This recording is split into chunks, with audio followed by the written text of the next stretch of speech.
오늘 말씀의 제목은 고통 중에도 생각할 것이 있다 라는 제목입니다. 우리 옆에 계신 분하고 함께 인사 한번 나누시죠. 오늘도 은혜 받는 예배 되십시오. 오늘도 은혜 받는 예배 되십시오. 네.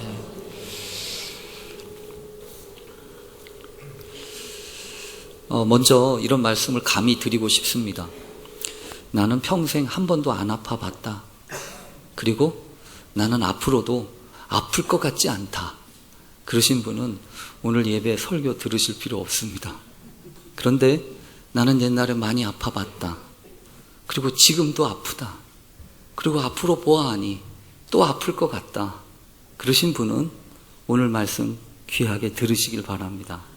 오늘 말씀은 고통 중에도 생각할 것이 있다라는 제목인데요. 아마 조금이라도 아파본 사람은 알 겁니다. 몸이 어딘가 하나 아프잖아요. 그러면 그 부위만 아픈 게 아닙니다. 거기만 아픈 게 아니라 온 몸이 다 아픕니다.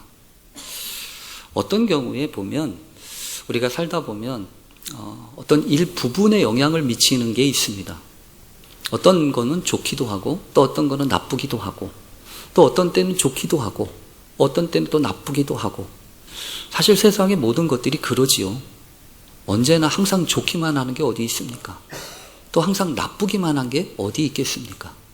날씨처럼 좋다가도 또 날씨처럼 나쁘기다 하다가도 그러다가 왔다 갔다 하는 것이 우리 인생이지 않습니까? 근데 그런 거는 별 문제가 안 됩니다. 어떤 게 문제냐 하면 한 곳이 아픈데 거기만 아픈 게 아니라 다 아픈 게 문제입니다.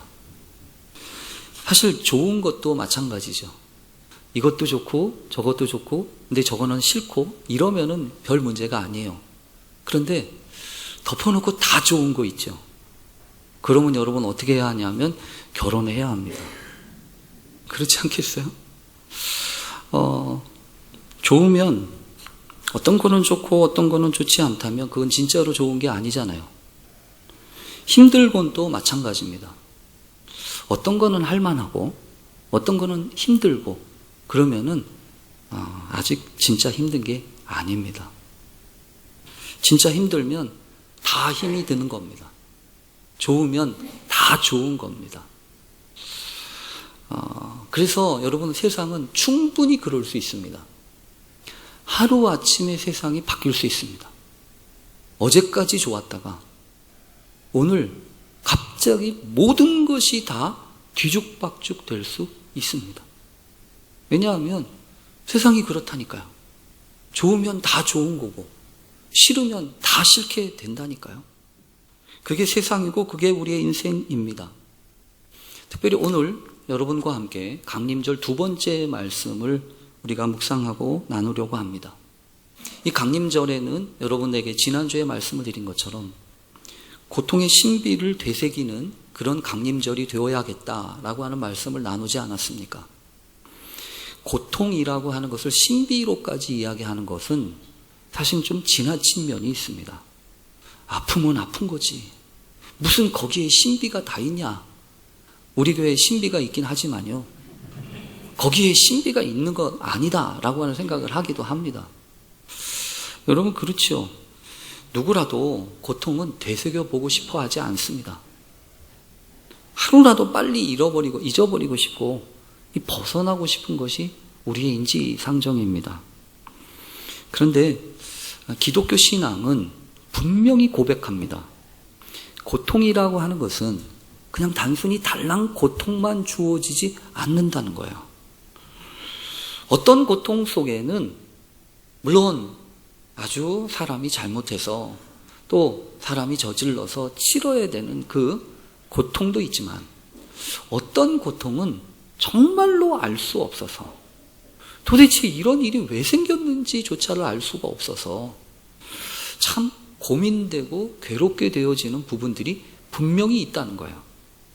그래서 실제로 때때로 하나님이 우리에게 허락하시는 모든 것들 가운데에는 여러분 그렇게 고통처럼 그래서 그 고통 속에 감추어져 있는 신비가 이렇게 담겨져 있는 부분들이 분명히 있다고 하는 겁니다.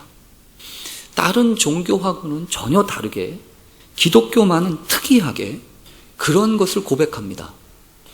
절대자 되신 하나님, 통치자 되시고 역사를 주관하시는 그 하나님만이 아니라 이 역사 가운데에서 스스로 약해지시고 고난을 받으셔서 죽기까지 하신 그 하나님, 그 연약한 하나님, 아무것도 할 수 없었던 그 하나님의 모습을 기독교 신앙은 고백합니다. 그래서 기독교 신앙은요, 통치자 되시고 주권자 되시고 강력하신 하나님, 이 하나님과 함께 그 뒷면에 고난받으시는 하나님이 있다는 거예요.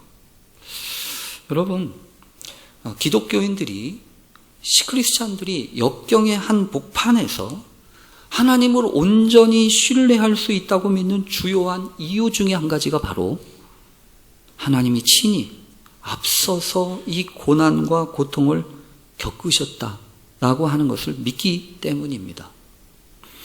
여러분, 성경에 따르면 분명히 그렇습니다.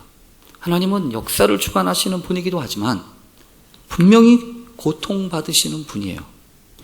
그래서 여러분, 예레미야 같은 데 보면 이 이스라엘 민족이 패망하고 또 포로로 잡혀간 그 사람들을 향하여서 에브라임이라고 부르면서 그 에브라임을 향하여서 이렇게 외치시는 주님의 말씀이 있습니다. 예레미야 31장 20절에 보면 에브라임은 나의 사랑하는 아들, 기뻐하는 자식이 아니냐. 내가 그를 책망하여 말할 때마다 깊이 생각하노라. 그러므로 그를 위하여 내 창자가 들끓으니 내가 반드시 그를 불쌍히 여기리라. 여호와의 말이니라. 하나님이 책망하여 말씀하실 때마다 깊이 생각하게 된다는 거예요. 근데 깊이 생각하면 생각할수록 무슨 일이 있다는 얘기입니까? 그를 위하여 내 창자가 들끓는데요. 하나님께도 창자가 있습니까? 근데 성경에서 여러분 이렇게까지 표현하는 이유가 뭐겠습니까? 창자가 애달문 것처럼 이 창자가 끊어지는 것과 같은 그런 아픔과 고통이 하나님께 있다는 이야기 아니겠습니까? 창세기 6장에 보면 하나님의 창조의 역사가 시작되고 지나지 않아서 얼마 안 돼서 뭐라고 말씀이 있냐면 여호와께서 사람의 죄악이 세상에 가득함과 그의 마음으로 생각하는 모든 계획이 항상 악할 뿐임을 보시고 땅 위에 사람 지으셨음을 한탄하사 마음에 근심하시고. 여러분, 하나님이 한탄하세요. 다른 개역 성경에 보면 하나님이 후회하셨다고 하는 말씀까지 쓸 만큼 마음에 근심이 될 만큼. 그러니까 여러분 이 말씀 뭐냐면 하나님이 창조를 하시고 나서 참 좋다라고 하신 것뿐만 아니라 또 한편에서는 애달바하고 마음 아파하고 괴로워하는 부분이 있다고 하는 거예요. 여러분 왜 그럴까요? 왜 하나님이 이렇게 하실까요?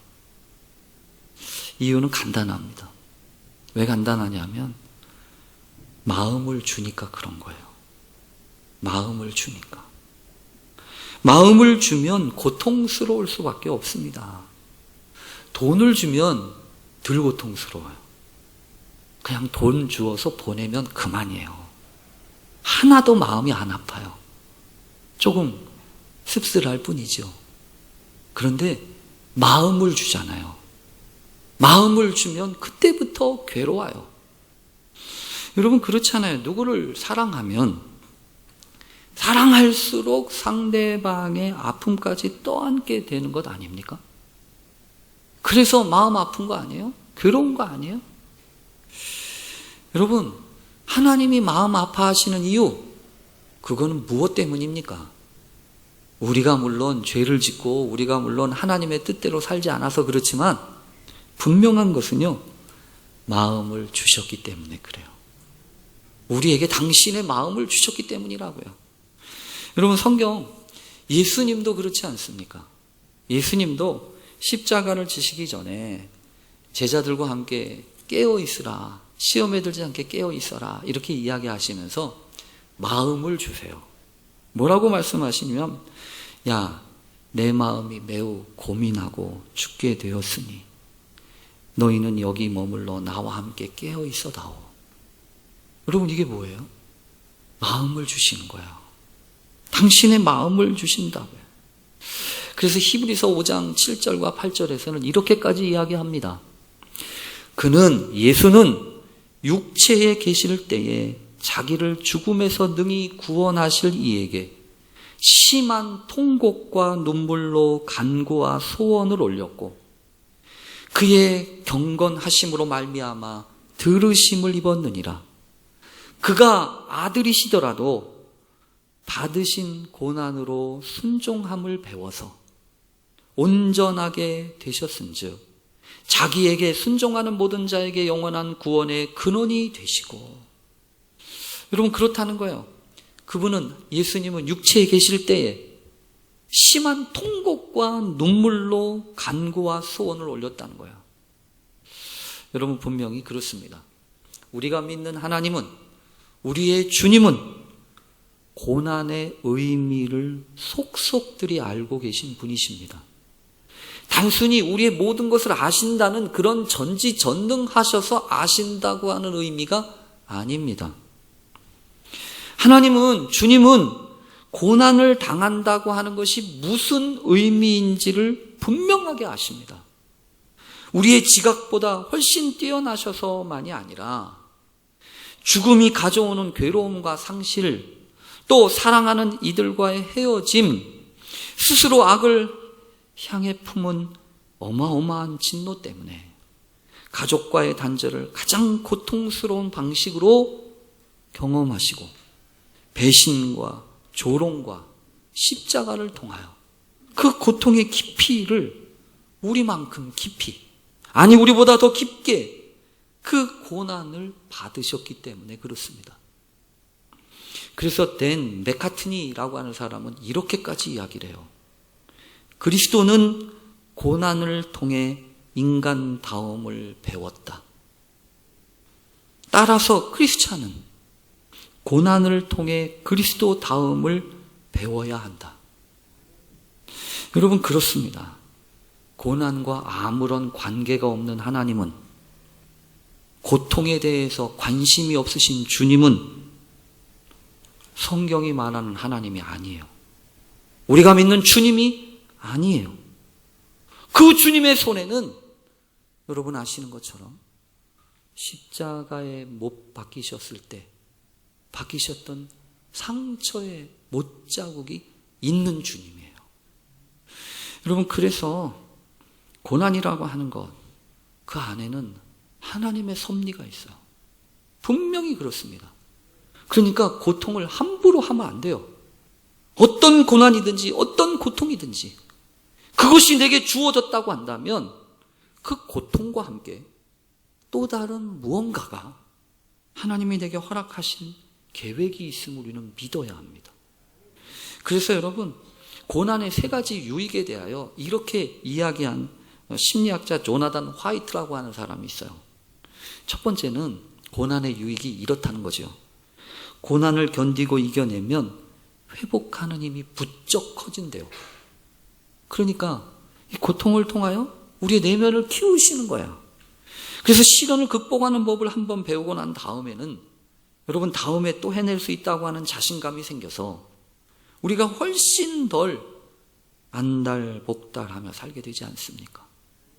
두 번째는요, 고난은 관계를 단단하게 하고 다져주는 기능을 합니다. 그래서 평범한 관계도 고난을 통과하는 관계가 되잖아요. 그러면 끈끈해져요. 그러면서 깊어진다고요. 그래서 이 사람과 내가 평생을 같이 갈 사람인가를 알려면 어떻게 해야 되냐면 고난을 겪어봐야 돼요. 고난을 같이 겪어봐야 돼요. 그래야 안다고요. 또한 고난은 삶의 우선순위와 철학을 바꾸어 놓습니다. 그래서 여러분, 우리가 분명히 기억해야 합니다. 하나님이 우리에게 고난을 주시는 이유는 분명히 우리를 무언가 만지실 게 있는 거예요. 뭔가 주실 것이 있는 겁니다. 그래서 고난은 신비로운 겁니다. 그런데 고통이 힘든 이유가 있죠. 왜 고난이 힘듭니까? 무엇이 힘드냐 하면 저는 그렇게 생각이 됐어요. 생각하는 것이 힘듭니다. 아프면 모든 것이 귀찮아집니다. 그냥 고통스러운 이 순간이 빨리 지나가기만 바랄 뿐입니다. 사실 숨도 쉬기 어려울 정도로 아프면 저는 아무것도 하고 싶지 않더라고요. 이빨도 닦고 싶지 않고요. 아무것도 하고 싶지 않아요. 그냥 누워서 자요. 그냥 지나가기를 바랄 뿐입니다. 근데 참 아프면 힘든 게 생각하는 거예요. 왜냐하면 쓸데없는 생각들이 자꾸만 들기 때문입니다. 아무런 도움이 안 되는 그런 생각들이 아프면 고통 중에는 더 찾아옵니다. 반면 해야 하는 생각들은 잘 하게 되지 않습니다. 여러분, 쓸데없는 생각이 어떤 생각일까요? 언제쯤 이 고통이 끝나나? 또 왜 나만 이렇게 아파야 되지? 누가 내 이 아픔 알아주나? 이런 생각 있잖아요. 이런 생각들은요, 아무리 많이 해도 고통을 하나도 줄여주지 않습니다. 오히려 이 고난을 통해서 성숙해지거나 변화되는 사람은 자신이 받는 그 고난이 아니라 고난보다 더 큰 것을 생각할 줄 아는 사람들입니다. 여러분, 다윗을 기억하십니까? 자신을 그렇게 괴롭히던 사울만 뚫어지게 생각했더라면 여러분, 이 다윗은요, 사울만한 사람 되는 것으로 끝났을 겁니다. 그리고 여러분 아시는 것처럼 나를 이렇게 괴롭히는 저놈만 없어지면 되지라고 하는 생각을 했더라면 사울을 죽일 수 있었던 결정적인 기회, 그때를 놓치지 않았을 겁니다. 그런데 여러분 아시는 것처럼 다윗은 자신을 괴롭히던 그 사울이 버젓이 눈앞에 있었음에도 불구하고 오히려 그는 자신을 고난 가운데 몰아넣은 그 사람이 아니라 오히려 그 사람을 세우신 그 하나님, 그 고난보다 더 크신 하나님을 떠올렸습니다.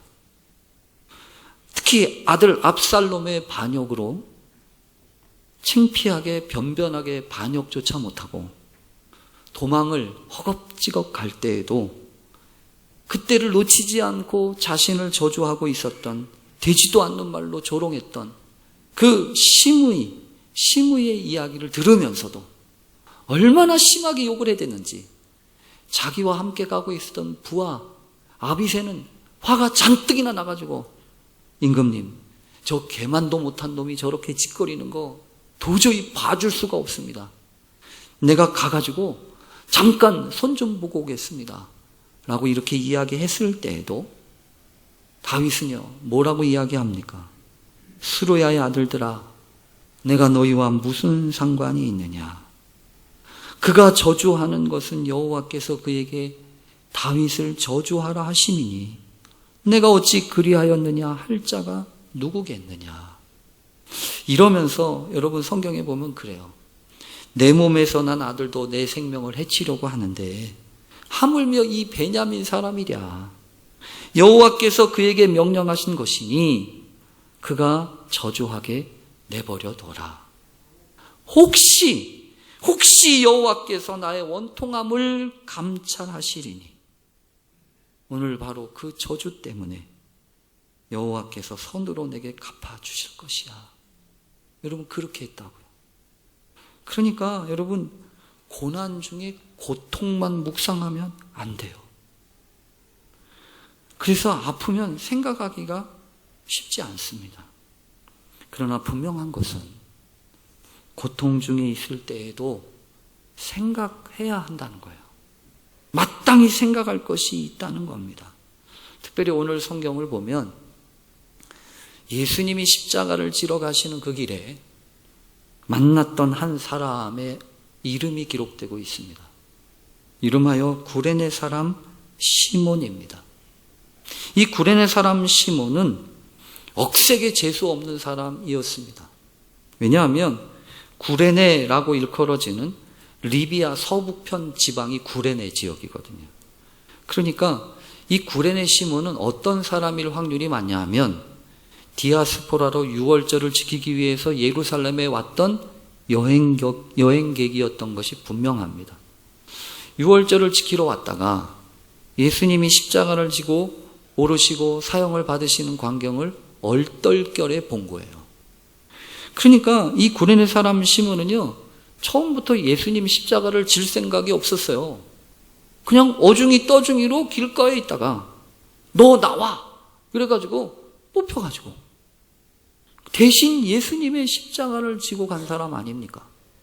그래서 성경에 보면 마태복음, 마가복음, 누가복음 모두 똑같이 그렇게 기록하고 있습니다. 억지로 같이 가게 하여 십자가를 지고 가게 했다는 거예요. 억지로. 여러분, 억지로라는 말이 무슨 말입니까? 무엇이 억지로라는 말입니까? 원하지 않는데 라는 뜻이죠. 마지못해서 하고 싶지 않은데 라는 뜻 아닙니까? 여러분, 성경이 계속해서 강조하는 것 중에 한 가지가 뭐냐 하면 아무리 좋은 것도 억지로 하면 그렇게 도움이 안 된다라고 하는 이야기입니다. 그래서 성경에 보면 헌금을 드릴 때도 각자 그 마음에 정한 대로 할 것이요 인색함으로나 억지로 하지 말지니 이렇게 이야기했다고요. 억지로 하지 마라. 그러면서 하나님의 양무리를 치되 억지로 하지 말고 하나님의 뜻을 따라 자원함으로 하며 이렇게 얘기합니다. 자원하면서 하라는 거예요. 마지못해 하지 말고 억지로 하지 말라는 얘기입니다. 왜냐하면 덕이 안 되니까요. 그런데 여러분, 성경에서 또 다르게 이야기하는 게 있어요. 어떤 일들은요, 억지로라도 해야 하는 거예요. 예를 들어서 누구든지 너희로 억지로 오리를 가려고 하거든 뭐라고 하셨어요? 그 사람과 심리를 동행하라고요. 억지로 오리를 가라고 하는 사람한테 그 억지에 또 억지를 부려가지고 심리를 가라는 거예요. 그리고 내가 복음을 전할지라도 자랑할 것이 없으면 내가 부득불할 일임이라. 만일 복음을 전하지 아니하면 내게 화가 있을 것이다. 여러분, 이게 무슨 얘기죠? 나 억지로 이 일 한다는 거예요. 나 마지못해 이 복음 전한다는 거예요.